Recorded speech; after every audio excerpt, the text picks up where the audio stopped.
नमस्कार दोस्तों, स्वागत है आपका आज के मुख्य समाचार में, जिसमें सबसे पहली और बड़ी खबर में आपको बताएंगे कि निकलेगी चीन की हेकड़ी, बड़ी मंदी की ओर बढ़ रहा है ड्रैगन। दूसरी ब्रेकिंग न्यूज में जिक्र होगा कि चीन को भारत की धरती से कड़ा संदेश, महत्वपूर्ण मामले में सियासत न करने के लिए कहा, तवांग से भी है इसका कनेक्शन। तीसरी ब्रेकिंग न्यूज में जिक्र होगा कि गुड तालिबान बैड तालिबान वाला फार्मूला पाकिस्तान पर ही भारी, टीटीपी खेल रहा मौत का खूनी खेल। चौथी ब्रेकिंग न्यूज में आपको बताएंगे कि चीन के लिए प्रलय, एलएसी पर होगी तैनाती, 500 किलोमीटर दूर स्थित दुश्मन को मार गिराने में है ये सक्षम। और साथ ही साथ पांचवी ब्रेकिंग न्यूज में आपको बताएंगे कि चीन का जासूस बर्दाश्त नहीं, भारतीय नौसेना चीफ की श्रीलंका को कड़ी चेतावनी। दोस्तों, हर एक खबर की गहराई में आपको ले जाएंगे, लेकिन उससे पहले अगर आपको भी देश की सेना और पीएम मोदी पर पूरा भरोसा है और आपको भी ऐसा लगता है कि चीन को मुंह तोड़ जवाब भारत दे रहा है, तो वीडियो को लाइक, चैनल को सब्सक्राइब और बेल आइकन जरूर दबाइएगा। रुक करते हैं सबसे पहली और बड़ी खबर की तरफ। निकलेगी चीन की हेकड़ी, बड़ी मंदी की ओर बढ़ रहा है ड्रैगन। जी हां दोस्तों, सीमा पर बार बार भारत के साथ टकराव करने वाला चीन मुश्किल दौर से गुजर रहा है। अनियंत्रित कोविड गाइडलाइंस के बावजूद चीन में कोरोना का विस्फोट हुआ है। स्थिति 2019 से भी बदतर हो गई है। हालात ऐसे हो गए हैं कि चीन के अस्पतालों में इलाज के लिए बेड नहीं बचे हैं। लोग जमीन पर लेटकर इलाज करवाने को मजबूर हैं। लाशों का अंबार लगा है। अनुमान लगाया जा रहा है कि कोरोना से चीन में 20 लाख लोगों की मौत हो सकती है। वहीं 80 लाख से ज्यादा लोगों के संक्रमित होने की आशंका है। कोरोना महामारी ने चीन की अर्थव्यवस्था की कमर तोड़ दी है।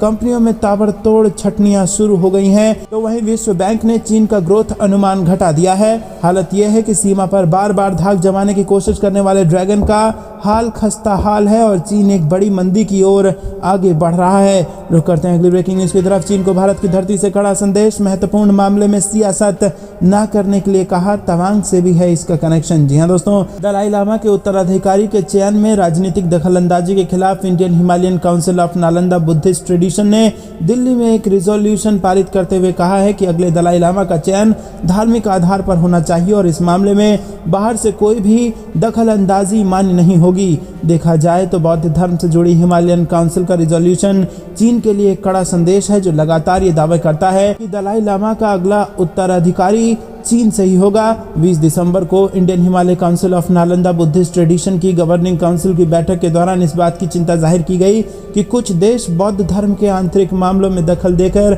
उसके फैसले को प्रभावित करने की कोशिश कर रहे हैं। देखा जाए तो कुछ साल पहले चीनी सरकार के एक अधिकारी ने यह बयान देकर दलाई लामा के अनुयायियों को नाराज कर दिया था, जिसमें चीन की तरफ से कहा गया था कि तिब्बती धर्मगुरु दलाई लामा का उत्तराधिकारी चीन से ही चुना जाएगा। वहीं चीन की तरफ से ये भी कहा गया था कि इस मुद्दे पर भारत की तरफ से किसी भी तरह के हस्तक्षेप दोनों देशों के संबंधों को प्रभावित करेगा। लेकिन दोस्तों, आपको बता दें कि यहाँ पर बुद्धिस्ट काउंसिल ने ही जबरदस्त झटका दे दिया है चीन को और कहा है कि धार्मिक आधार पर अगला दलाई लामा चुना जाएगा और किसी का भी दखल इसमें बर्दाश्त नहीं होगा। रुक करते हैं ब्रेकिंग न्यूज की तरफ। गुड तालिबान बैड तालिबान वाला फार्मूला पाकिस्तान पर भारी, टीटीपी खेल रहा है मौत का खूनी खेल। जी हाँ दोस्तों, आपको बता दें कि कहते हैं कि जो लोग दूसरों के घरों में आग लगाते हैं, एक दिन वही आग उनके घरों को भी जला देती है।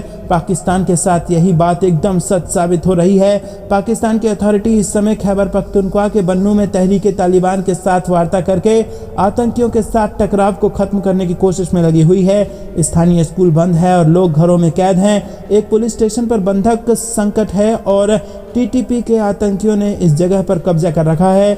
रविवार को टीटीपी के 30 से ज्यादा आतंकियों ने हमला किया और जेलर से हथियार छीन लिए और ये आतंकी अफगानिस्तान तक जाने का सुरक्षित रास्ता मांग रहे थे। उन्होंने कहा था कि अगर वो सुरक्षित अफगानिस्तान पहुंच जाते हैं तो 8 पुलिस ऑफिसर्स और मिलिट्री इंटेलिजेंस अधिकारियों को रिहा कर दिया जाएगा। खैबर सरकार के प्रवक्ता की तरफ से जानकारी दी गई। रुक करते हैं अगली ब्रेकिंग न्यूज की तरफ। चीन के लिए नई प्रलय, एलएसी पर होगी तैनाती, 500 किलोमीटर दूर स्थित दुश्मन को मार गिराने में सक्षम। जी हाँ दोस्तों, लाइन ऑफ एक्चुअल कंट्रोल पर भारत और चीन की सेनाओं के बीच चल रही तनातनी के बीच अब भारत अपनी ताकत में इजाफा करने में जुटा है। भारतीय सेना बैलिस्टिक मिसाइल प्रलय खरीदने पर विचार कर रही है। प्रलय बैलिस्टिक मिसाइल 150 से 500 किलोमीटर दूर स्थित दुश्मन के ठिकानों का पूरी तरह से सफाया करने में सक्षम है। रक्षा सूत्रों ने समाचार एजेंसी ANI को बताया कि भारतीय रक्षा बलों द्वारा पेश किया गया प्रस्ताव उन्नत चरण में है और इस सप्ताह एक उच्च स्तरीय बैठक के दौरान इसे मंजूरी मिल सकती है। यह प्रस्ताव इसलिए भी महत्वपूर्ण है क्योंकि ये ऐसे समय आया है जब भारतीय सेना एक रॉकेट फोर्स के निर्माण पर काम कर रही है, जिसकी रक्षा मंत्रालय में उच्चतम स्तर पर चर्चा हो रही है। दोस्तों आपको बता दें कि हाल ही में नौसेना प्रमुख एडमिरल आर हरि कुमार ने कहा कि दिवंगत जनरल बिपिन रावत सीमा पर दुश्मनों का मुकाबला करने के लिए एक रॉकेट बल के निर्माण पर काम कर रहे थे। मिसाइल का पिछले साल दिसंबर में लगातार 2 दिनों में 2 बार सफल परीक्षण किया गया था और तब से सेना इसके अधिग्रहण और शामिल करने की दिशा में काम कर रही है। 150 से 500 किलोमीटर की सीमा के साथ प्रलय ठोस प्रणोदक रॉकेट मोटर और अन्य कई तकनीकों से संचालित है। रुक करते हैं अगली ब्रेकिंग न्यूज की तरफ। चीन का जासूस बर्दाश्त नहीं, भारतीय नौसेना चीफ की श्रीलंका को कड़ी चेतावनी, सुधरेंगे धोखेबाज राजपक्षे। जी हाँ दोस्तों, श्रीलंका में जन विद्रोह के बाद सत्ता से बाहर हुए चीन समर्थक महिंदा राजपक्षे को भारत ने कड़ी चेतावनी दी है। दरअसल सत्ता से बाहर होने के बाद भी राजपक्षे परिवार राष्ट्रपति रानिल विक्रमसिंघे के जरिए श्रीलंका में अदृश्य सरकार चला रहा है और यही वजह है कि श्रीलंका में भारतीय इंफ्रा प्रोजेक्ट को अभी तक मंजूरी नहीं मिल पा रही है। और यही नहीं, राजपक्षे परिवार के इशारे पर चीन के जासूसी जहाज को हम्बनटोटा बंदरगाह पर रुकने की मंजूरी दी गई। श्रीलंका सरकार के इस रुख को देखते हुए पिछले दिनों भारतीय नौसेना प्रमुख कोलंबो पहुंचे और उन्होंने राष्ट्रपति रानिल विक्रमसिंघे से मुलाकात की और बताया जा रहा है कि इस दौरान इंडियन नेवी चीफ के चीनी जासूस जहाज की यात्रा पर गंभीर चिंता जताई। रुक करते हैं अगली ब्रेकिंग न्यूज की तरफ। भारतीय सेना को मिली नई अटैक सबमरीन, पानी के अंदर से ही चीर देगी दुश्मन का सीना। जी हाँ दोस्तों, भारतीय नौसेना को scorpion class attack submarine INS Vagir अपने समय से 1 महीने पहले ही मिल गई है और इसके समुद्री ट्रायल 12 नवंबर 2020 से चल रहे थे। इसमें हथियार लगाने से लेकर सभी काम को पूरा करने में Mazagon dock shipbuilders limited ने बाकी पनडुब्बियों से कम समय लिया है और इसे प्रोजेक्ट 75 के तहत बनाया गया है। INS वागीर स्कॉर्पियन यान Kalvari class diesel electronic submarine है और ये बेहद आधुनिक नेविगेशन ट्रैकिंग प्रणालियों से लैस है और इसके साथ ही इसमें कई तरह के हथियारों को भी शामिल किया गया है। INS वागीर कई प्रकार के मिशनों को अंजाम दे सकती है, जैसे कि सतह विरोधी युद्ध, पनडुब्बी रोधी युद्ध, खुफिया जानकारी एकत्र करना, समुद्री बारूदी सुरंग बिछाना, क्षेत्र की निगरानी आदि। दोस्तों रुक करते हैं अगली ब्रेकिंग न्यूज की तरफ। उत्तर भारत के कई राज्यों में कोहरे का कहर, मौसम विभाग ने बताया अभी और बढ़ने वाली हैं मुश्किलें। जी हाँ दोस्तों, देश के उत्तरी हिस्से के कई राज्यों में मंगलवार सुबह भी घना कोहरा छाया रहा। दिल्ली से लेकर यूपी और बिहार तक लोगों की सुबह की शुरुआत घने कोहरे के साथ हुई। मौसम विभाग की माने तो आने वाले कुछ दिनों में मुश्किल कम नहीं होगी। सैटेलाइट इमेज में यूपी, दिल्ली, हरियाणा और पंजाब में कोहरे की मोटी परत दिखाई दे रही है और अगले कुछ दिनों तक कोहरे की स्थिति ऐसे ही रहेगी। अचानक छाई कोहरे की चादर ने दिल्ली का वायु गुणवत्ता सूचकांक बढ़ा दिया है और साथ ही इससे सड़क दुर्घटनाओं, उड़ाने और ट्रेनों में देरी की समस्या से भी जूझना पड़ रहा है। आपको बता दें है कि कोहरा के कारण लोगों को किन किन मुश्किलों का सामना करना पड़ रहा है। दिल्ली के इंदिरा गांधी अंतर्राष्ट्रीय हवाई अड्डे पर मंगलवार सुबह 150 से 200 मीटर की विजिबिलिटी थी और कोहरे के कारण कई उड़ानें प्रभावित हुई। दिल्ली का AQI बहुत खराब श्रेणी से अब गंभीर हो गया है। लुधियाना में भी हवा की गुणवत्ता खराब रही है। कोहरे के कारण सड़क हादसों की संख्या में इजाफा हो गया है। यूपी में अलग अलग सड़क हादसों में 12 लोगों की मौत हो गई है और कोहरे के चलते हरियाणा के यमुनानगर में भी कई हादसे हुए हैं। तो दोस्तों, कोहरे के कारण लोगों को जबरदस्त नुकसान हो रहा है। रुक करते हैं अगली ब्रेकिंग न्यूज की तरफ। बिहार में लगे राष्ट्रपति शासन, जहरीली शराब कांड पर फिर संसद में बवाल, दौरा करेगी NHRC की टीम। जी हाँ दोस्तों, बिहार के छपरा जिले में जहरीली शराब पीने से 70 से ज्यादा लोगों की मौत का मामला मंगलवार को एक बार फिर से संसद में गूंजा और इस मामले की जांच के लिए राष्ट्रीय मानवाधिकार आयोग की टीम छपरा का दौरा करने जा रही है, जिसे लेकर बवाल शुरू हो गया है। राज्यसभा में कांग्रेस की लीडरशिप में विपक्षी दलों ने इस मुद्दे को उठाया और वॉकआउट कर गए। कांग्रेस के अलावा बिहार की सत्ताधारी पार्टी RJD, JDU ने इस मुद्दे पर हंगामा किया और यही नहीं, तृणमूल कांग्रेस ने भी इस मुद्दे पर एकता दिखाई और इन सभी दलों ने बीजेपी के नेतृत्व वाली केंद्र सरकार पर आरोप लगाया कि वो मानवाधिकार आयोग का बेजा इस्तेमाल कर रही है। शून्यकाल में इस मुद्दे पर जमकर हंगामा हुआ। वहीं लोकसभा में भी इस मुद्दे को उठाया गया और भाजपा सांसद रविशंकर प्रसाद के अलावा लोजपा के नेता चिराग पासवान ने भी इस पर चर्चा की मांग की। दोस्तों रुक करते हैं अगली ब्रेकिंग न्यूज की तरफ। अरुणाचल प्रदेश के तवांग सेक्टर में भारत और चीन के सैनिकों के बीच झड़प की घटना पर लगातार चर्चा की जा रही है और इसी बीच तवांग मठ ने इस मसले पर भारतीय सेना का समर्थन किया है। तवांग मठ के भिक्षु लामा येशी खावो ने कहा कि प्रधानमंत्री मोदी किसी को नहीं बख्शेंगे, हम भारतीय सेना का समर्थन करते हैं। उन्होंने चीन की सरकार को तवांग के मुद्दे पर गलत ठहराते हुए चेतावनी दी है। तवांग मठ के भिक्षु लामा येशी खावो ने आगे कहा कि चीन की सरकार हमेशा दूसरे देशों के इलाकों पर नजर गड़ाए रखती है और ये पूरी तरह से गलत है। उनकी नज़र भारत की जमीन पर भी है और अगर वो दुनिया में शांति चाहते हैं तो उन्हें ऐसा नहीं करना चाहिए। तवांग मठ के भिक्षु लामा येशी खावो ने कहा कि हमें पीएम मोदी की सरकार और भारतीय सेना पर पूरा भरोसा है। सरकार और भारतीय सेना तवांग को सुरक्षित रखेगी। 1962 के युद्ध के दौरान भी इस मठ के भिक्षुओं ने भारतीय सेना की मदद की थी। चीनी सरकार का दावा बिल्कुल गलत है कि तवांग उसका हिस्सा है। तवांग भारत का अभिन्न अंग है। दोस्तों रुक करते हैं ब्रेकिंग न्यूज की तरफ, लेकिन उससे पहले अगर आप भी भारत की सेना का पूर्ण समर्थन करते हैं और चीन को बताना चाहते हैं कि तवांग भारत का अभिन्न अंग है तो दोस्तों कमेंट में जरूर बताइएगा। वीडियो लाइक करना मत भूलिएगा। रुक करते हैं ब्रेकिंग न्यूज की तरफ। भारत की सीमा पर खड़ा होकर दहाड़ेगा जोरावर, मचेगी चीनी कैंप में खलबली। एलएसी पर सेना को मिलने वाला है ये नया सारथी। जी हाँ दोस्तों, भारत चीन विवाद के बीच देश के रक्षा मंत्रालय ने बड़ा फैसला लिया है। मेक इन इंडिया के तहत भारतीय सेना के लिए 354 लाइट टैंक्स खरीदा जा सकता है और ये लाइट टैंक्स भारत चीन की सीमा पर तैनात किया जाएगा। सेना ने अपने भविष्य के इस नए सारथी के बारे में जानकारी को साझा किया है। लाइट टैंक्स खरीदने के लिए इस सप्ताह के आखिरी में रक्षा मंत्रालय विचार करेगा। बताया जा रहा है कि रक्षा मंत्रालय की एक हाई लेवल कमेटी टैंक्स खरीदने के प्रस्ताव पर मुहर लगाएगी और इन टैंक्स को चीन की सीमा पर तैनात किया जाना है। ये सारी खरीदारी मेक इन इंडिया के तहत की जाएगी। सरकारी सूत्रों की माने तो रक्षा मंत्रालय की high level committee 354 light tanks की खरीदी पर चर्चा कर चुकी है। अब बस उस पर अंतिम सहमति जताई जानी है। भारतीय सेना ने अपने भविष्य के लाइट टैंक के लिए स्पेसिफिकेशन जारी की हैं और सेना ने लाइट टैंक की खूबियों को जारी करने के साथ इसके एक नाम भी इसे दिया है। सेना में शामिल होने वाला ये टैंक जोरावर के नाम से जाना जाएगा। शुरू करते हैं अगली ब्रेकिंग न्यूज की तरफ। मोटे अनाज और कबड्डी जैसे देसी खेलों को करे प्रमोट, पीएम मोदी का सांसदों को संदेश। या दोस्तों, प्रधानमंत्री नरेंद्र मोदी ने संसदीय दल की बैठक में सांसदों को कई बड़े संदेश दिए हैं। उन्होंने सांसदों से कहा है कि देसी खेल जैसे कबड्डी को प्रमोट करें और इसके अलावा मोटे अनाज जैसे कि ज्वार और बाजरा को फिर से लोकप्रिय बनाने की ओर कदम उठाएं। इन अनाजों के फायदे लोगों को बताएं और उनके इस्तेमाल के लिए प्रोत्साहित करें। उन्होंने कहा कि किसानों को भी इन अनाजों के फायदे की जानकारी दें जिससे कि खेती में विविधता पैदा हो। पार्टी के पदाधिकारियों के मुताबिक सांसदों से एक मिलेट कैलेंडर बनाने को कहा गया है जिससे कि इसका इस्तेमाल बढ़ाया जा सके। इसके अलावा प्रधानमंत्री मोदी ने सांसदों से कहा है कि अपने अपने लोकसभा क्षेत्रों में खेल के आयोजन भी करें। पीएम मोदी ने कहा कि G20 सम्मेलन के दौरान भी अपनी संस्कृति के प्रचार प्रसार करने का अवसर छोड़ना नहीं है। बैठक के बाद संवाददाताओं को संबोधित करते हुए केंद्रीय मंत्री प्रहलाद जोशी ने कहा कि मोदी ने भाजपा सांसदों से कहा है कि देश के ज्यादातर छोटे किसानों द्वारा उगाए जाने वाले मोटे अनाज को लोकप्रिय बनाना देश की सेवा करने के बराबर है। प्रधानमंत्री ने कहा कि संयुक्त राष्ट्र ने उनकी सरकार के अनुरोध पर 2023 को मोटे अनाज का अंतर्राष्ट्रीय वर्ष घोषित किया है क्योंकि उन्होंने मोटे अनाज को भोजन का एक लोकप्रिय विकल्प बनाने का आह्वान किया था। रुक करते हैं ब्रेकिंग न्यूज की तरफ। दुनिया के कई देशों पर फिर से कहर बरपा रहा है कोरोना, भारत में तोड़ रहा है दम। जी हाँ दोस्तों, आपको बता दें कि चीन सहित दुनिया के तमाम देशों में कोरोना फिर से कहर बनकर टूट रहा है। नवंबर की शुरुआत से वैश्विक स्तर पर कोरोना के मामले में एकाएक उछाल आया है। अस्पताल मरीजों से भरे हुए हैं और मृतकों की संख्या फिर से रिकॉर्ड तोड़ रही है। वहीं दूसरी तरफ भारत में कोरोना के मामले में गिरावट जारी है।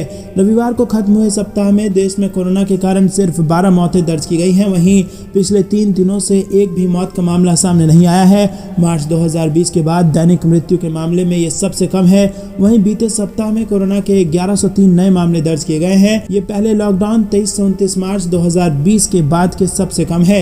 दोस्तों रुक करते हैं ब्रेकिंग न्यूज की तरफ। दुनिया भर में हो रही है भारत की चर्चा, हर क्षेत्र में प्रगति कर रहा है देश। स्मृति ईरानी। जी हाँ दोस्तों, आपको बता दें कि केंद्रीय महिला एवं बाल विकास मंत्री स्मृति ईरानी ने मंगलवार को प्रेस कॉन्फ्रेंस करते हुए कहा कि आज दुनिया भर में भारत की चर्चा है, भारत हर क्षेत्र में प्रगति कर रहा है। ईरानी ने साथ ही कहा कि आज देश भर में मेडिकल कॉलेज की संख्या बढ़कर 22 हो गई है।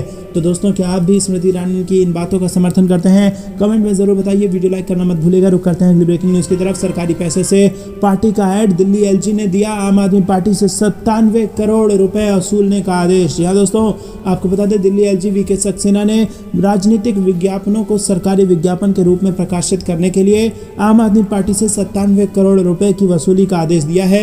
एलजी ने इस भुगतान के लिए दिल्ली के आम आदमी पार्टी सरकार को 15 दिनों का समय दिया।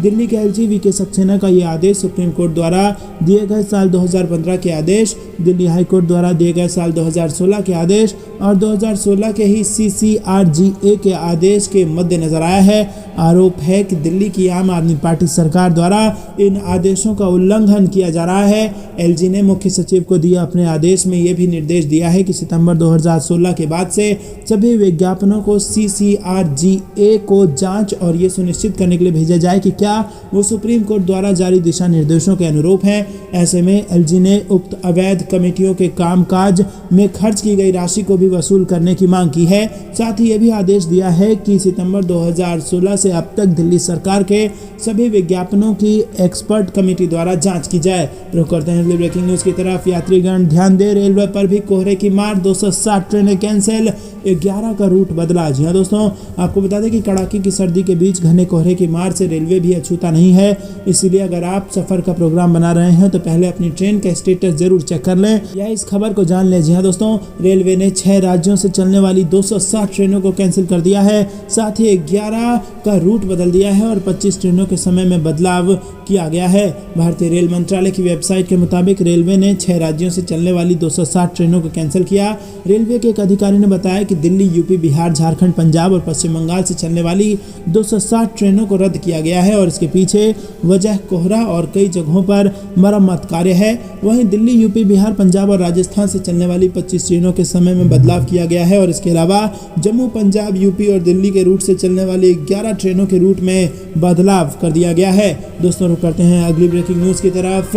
भारत का पहला सिक्योरिटी बॉन्ड इंश्योरेंस हो गया लॉन्च। गडकरी बोले, बैंक गारंटी पर निर्भरता होगी कम। जी हाँ दोस्तों, सड़क एवं परिवहन मंत्री नितिन गडकरी ने सोमवार को देश का पहला सिक्योरिटी बॉन्ड इंश्योरेंस जारी किया है और ये कदम इंफ्रा डेवलपर्स की बैंक गारंटी की निर्भरता को कम करेगा। इस दौरान केंद्रीय मंत्री ने कहा कि भारत 5 ट्रिलियन अर्थव्यवस्था बनने के रास्ते पर है। देश की इस उपलब्धि में इंश्योरेंस की अहम भूमिका होगी। उन्होंने कहा कि प्रधानमंत्री नरेंद्र मोदी के सपने को साकार करने के लिए ये महत्वपूर्ण है कि बुनियादी ढांचा परियोजनाओं को तेज गति से क्रियान्वयन किया जाए और सिक्योरिटी बॉन्ड इंश्योरेंस से तरलता और क्षमता दोनों की उपलब्धता निश्चित रूप से बढ़ेगी। गडकरी ने आगे कहा कि हमें विश्वास है कि सड़क नेटवर्क के विस्तार से समृद्धि आएगी, रोजगार के अवसर बढ़ेंगे और सामाजिक संपर्क बढ़ेगा। सिक्योरिटी बॉन्ड इंश्योरेंस इस दिशा में सही कदम है। उन्होंने कहा कि मुझे ये देखकर खुशी हो रही है कि बजाज एलियांज जनरल इंश्योरेंस ने इस महत्वपूर्ण उत्पाद को लॉन्च करके एक बड़ी पहल की है।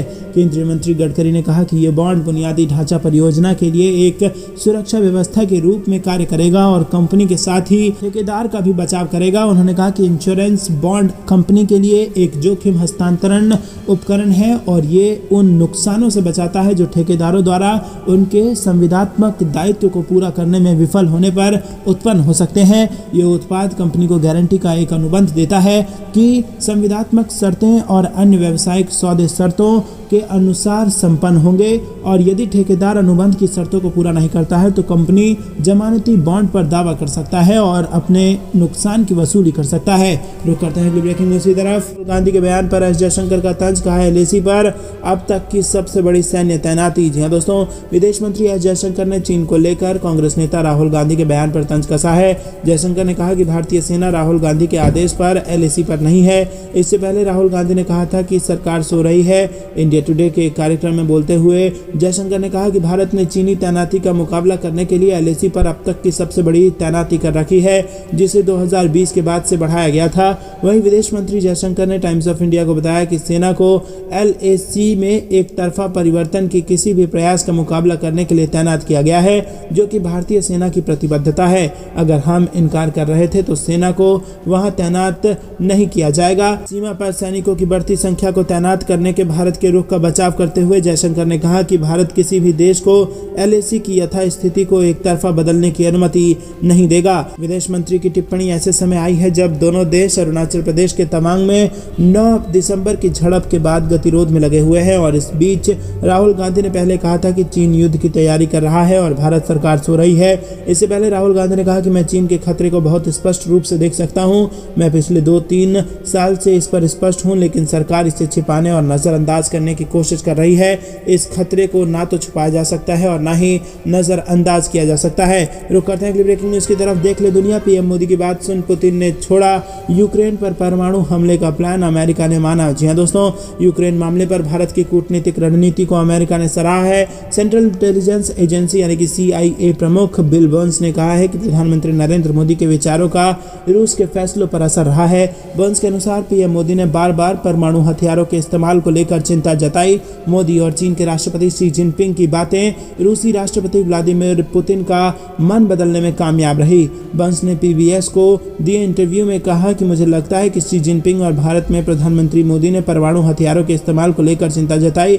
मेरे हिसाब से उसका असर रूसियों पर पड़ा। उन्होंने ये भी कहा कि यूक्रेन युद्ध के दौरान परमाणु हथियारों के इस्तेमाल करने की रूस की योजना का कोई साफ सबूत नहीं दिखाई देता। भारत ने बार बार यूक्रेन युद्ध में परमाणु हथियार इस्तेमाल करने के खिलाफ आवाज उठाई और वो दोनों पक्षों से बातचीत और कूटनीति के लिए तनाव खत्म करने की अपील करता आया है। मोदी ने पुतिन के साथ कई बार बातचीत में भी युद्ध खत्म करने की अपील की। CIA चीफ का बयान मोदी के नेतृत्व में भारत की विदेश में बढ़ती साख पर मुहर लगाता है। ग्लोबल स्टेज पर भारत एक बड़े नेगोशिएटिंग पावर के रूप में उभर रहा है। अमेरिका ने पिछले कुछ महीने में कई मौकों पर यूक्रेन संघर्ष पर प्रधानमंत्री मोदी के रुख का स्वागत किया। 2 दिन पहले अमेरिकी विदेश विभाग ने कहा कि पीएम मोदी ने जैसा कहा है हम उनकी बातों को वैसा ही मानेंगे और जब वो चीजें होंगी तो उन टिप्पणियों का स्वागत करेंगे। दोस्तों रुक करते हैं अगली ब्रेकिंग न्यूज की तरफ। गूगल के CEO सुंदर पिचई ने पीएम नरेंद्र मोदी से की मुलाकात, भारत की G20 अध्यक्षता पर भी जताई खुशी। जी हाँ दोस्तों, गूगल के CEO सुंदर पिचई ने सोमवार को पीएम मोदी से मुलाकात की और सुंदर पिचई ने ट्विटर के जरिए मुलाकात की जानकारियां दी हैं। पिचई ने ट्वीट किया कि आज की शानदार मुलाकात के लिए धन्यवाद प्रधानमंत्री मोदी। आपके नेतृत्व में तकनीकी परिवर्तन की तीव्र गति को देखकर प्रेरणा मिलती है। हमारी मजबूत साझेदारी को जारी रखने और सभी के लिए काम करने वाले एक खुले कनेक्टेड इंटरनेट को आगे बढ़ाने के लिए भारत की G20 अध्यक्षता का समर्थन करने के लिए हम तत्पर हैं। इसी के साथ आपको बता दें दोस्तों कि टेक जायंट कंपनी गूगल ने अपने गूगल फॉर इंडिया 2022 इवेंट की शुरुआत की और इस इवेंट को सोमवार दोपहर 12 बजे शुरू किया गया। सोमवार को गूगल फॉर इंडिया इवेंट में सुंदर पिचाई और सूचना एवं तकनीक मंत्री अश्विन वैष्णव के बीच भारत में AI और AI बेस्ड सॉल्यूशन को लेकर बातचीत भी की। पिचाई ने IT मंत्री अश्विनी वैष्णव के साथ बातचीत के दौरान कहा कि कुछ ऐसा बनाना आसान है जो पूरे देश में फैला हो और यही वो अवसर है जो भारत के पास है।